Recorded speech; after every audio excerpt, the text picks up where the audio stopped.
Di sini saya ingin melakukan pengulang senam nifas Bu, yang tujuannya untuk memperlancarkan proses evolusi. Baik Bu, di sini saya akan bagi leaflet, ini leafletnya Bu. Mungkin jika ada yang kurang paham nanti boleh ditanyakan. Niat senam nifas adalah pelatihan gerak yang dilakukan secepat mungkin setelah melahirkan, supaya otot-otot yang mengalami peregangan selama kehamilan dan persalinan dapat kembali kepada kondisi normal semulanya. Ibu kan lahir operasi sesar, melahirkan operasi sesar. Operasi sesar itu sangat membutuhkan pemulihan yang sangat lama, minimum dia 1,5 bulan dibanding dengan bersalin normal. Nah, tujuannya senam nafas itu memperlancar terjadinya proses involusi uterin atau mengembalikan rahim ke dalam bentuk semula. Terus yang kedua, dia mempercepat pemulihan kondisi tubuh ibu setelah melahirkan pada kondisi semulanya. Yang ketiga, dia tujuannya itu mencegah komplikasi yang timbul selama menjalin masa nifas. Terus yang keempat, dia memelihara dan memperkuat kekuatan otot perut, dada, otot dasar, panggul, serta pergerakan. Yang kelima, memperbaiki sirkulasi darah. Yang keenam, menghindari pembengkakan pada pergelangan kaki dan mencegah timbulnya varises. 7. Membantu mencegah pembentukan pembekuan trombosis atau pembuluh darah. Kan kadang ada buka-buka di kaki. Terus, nah, teknik-teknik senam nifas dia kalau yang normal ya Bu, saya jelasin dulu. Gerakan yang pertama, ibu posisinya berbaring dan tangan di atas di simpisis atau di atas perut. Terus tarik nafas secara perlahan lalu langsung hembuskan. Terus yang kedua, dia gerakan kedua, ibu dalam posisi berbaring terlentang, kedua kaki ditekukkan, lalu dia dasar panggulnya agak diangkat sedikit ya. Jadi sebanyak 8 kali.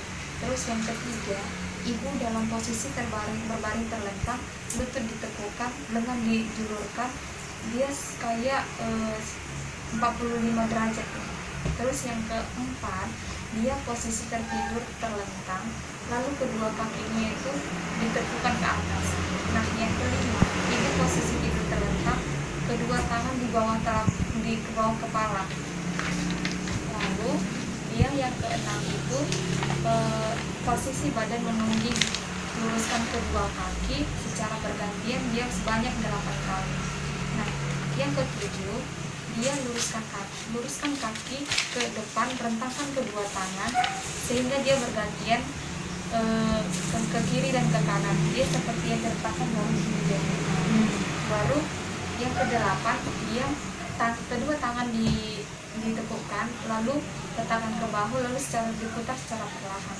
Nah itu kalau dia yang normal. Nah dia kalau dia gerakan pada ibu yang seksio atau operasi, nah ibu yang baru selesai operasi boleh melakukan aktivitas tapi secara bertahap. Misalnya kalau ibu ingin olahraga, ibu awali jalan 5 menit, kemudian 1 pekan kemudian dia bertambah jadi 10 menit kan, secara perlahan, secara bertahap dia. Lalu dia yang ketiga itu setelah 4-6 bulan barulah ibu boleh melakukan gerakan atau olahraga untuk mengencangkan otot-otot perutnya. Dan sebelumnya harus konsul, tergantung ke dokternya juga, maksudnya gerakan apa yang harus dilakukan. Terus ada beberapa olahraga yang direkomendasikan pada ibu yang baru melahirkan. Melakukan peregangan setiap 30 menit. Setiap 30 menit tarik nafas. Kita kan di peregangan kita tarik nafas dulu, baru lalu hembuskan secara perlahan. Lakukan itu dia 2-3 kali. Terus langkah keduanya, ibu duduk di kursi, kemudian lakukan putaran bahu. Ibu duduk di kursi secara tegak, lalu dia tangannya ditekukan, lalu putar geser bahu. Nah itu kan normal untuk ibu operasi. Terus langkah ketiga, dia berdiri, posisinya menempel ke tembok, lalu angkat tangan sebanyak 5 detik. Sebanyak 5 detik, selama 5 detik lakukan itu, lalu turunkan dan lemaskan. Baru senam yang selanjutnya itu senam Kegel. Posisinya duduk tegak dulu. Habis itu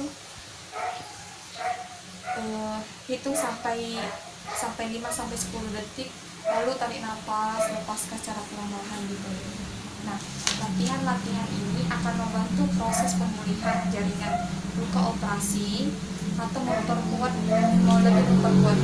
Olahraga yang harus dihindari itu contohnya fitness, mengangkat beban berat, sit up, push up, dan lain-lain. Itu adalah olahraga yang dilarang atau dihindari. Mungkin sampai sini penjelasan yang bisa saya sampaikan.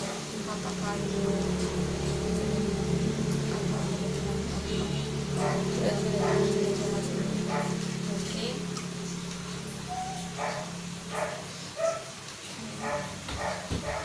Stop dulu.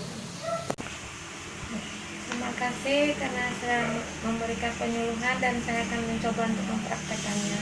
Terima kasih Bu untuk waktunya Bu, maaf mengganggu Bu. Sekian dari saya, jika ada kata atau kesalahan yang saya lakukan, mohon maaf.